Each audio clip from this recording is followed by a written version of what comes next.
Hello everyone. So in this video we are going to discuss the high level VLSI design flow, means actually how the chips are designed. So VLSI design flow starts with the system specifications. We'll be having some system specifications in hand, and accordingly we'll write the RTL using Verilog or VHDL, and then we'll create the netlist for that, and this netlist will be sent to the physical design part, and during the physical design the netlist will get placed and routed, and then it will be sent for the physical verification.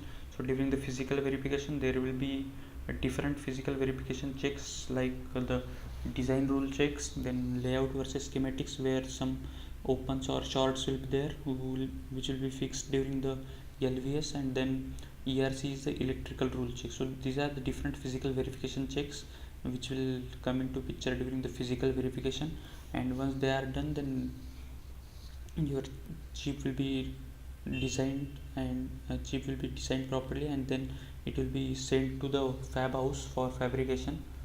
And once the fabrication is done, then this wafer will get cut into parts, and then the chip will get packaged, and then it will be ready for functioning.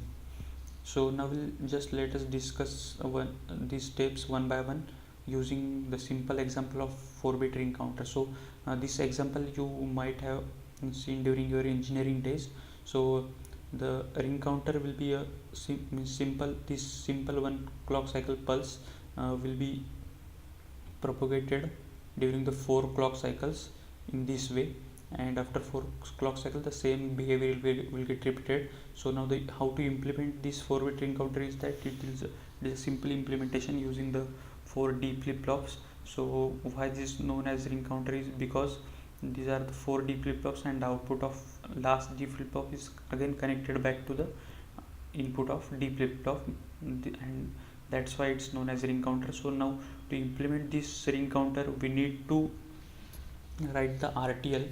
So I have preferred the Verilog and written the RTL using Verilog. So this is the RTL for 4-bit ring counter. So there are 2 inputs known as clock and reset.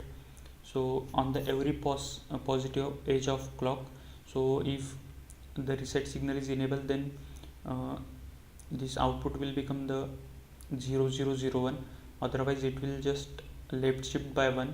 This one will get shifted to here, on the next clock edge here, then here, and once one will be here, then there will be also another statement which is A0 equal to A3. So what it will do is that it will just replace the LSB with MSB. So these two are the concurrent statements, means this is the non-blocking statements, which is the beauty of Verilog. So because of these non-blocking statements you can see the exact behavior of a ring counter. Okay, so this is the RTL for 4-bit ring counter. Now how to synthesize this hardware, means how to create the netlist. So for that purpose YOSYS open source synthesis tool will be used. So I have used this, and I have created the netlist for this RTL. So this RTL has been implemented using the simple standard cells, like the 2 input OR gate, and this is the buffer, then positive edge trigger D flip-flop, then inverter, NOR gate, and inverter. So these are the different standard cells which will be there in standard cell libraries, and according to this logic it has been synthesized using these standard cells. So once the netlist will get generated, it will be sent for the physical design, and during physical design it will get placed and routed. So during the placement phase, so there will be different ports. For example, in this RTL there are different ports, like these 2 are input ports, for example clock and reset, and output port will be the Q0 to 3 will be the output port, and also there will be another ports known as the power ports, which will be the VDD and ground port. So those all ports will sit at the periphery of the chip. So here you can see these ports, and inside this core area these two are the standard cell rows where all the standard cells will be placed, and they will get a supply from these standard cell rows. Okay, so this is how the standard cells will be placed, and once placed, so they will get interconnected using the routing phase. And the tool used for routing is the Q router, which is also open source routing tool. So, and also another step called as clock tree synthesis. So since we have some sequential cells in our design, so we need to provide clock for them. So that's why the clock tree will be built for those sequential cells.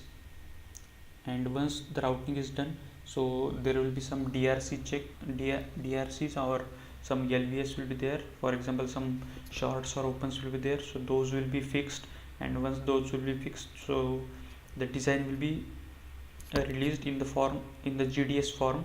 So GDS is the standard format which will be accepted by many foundries.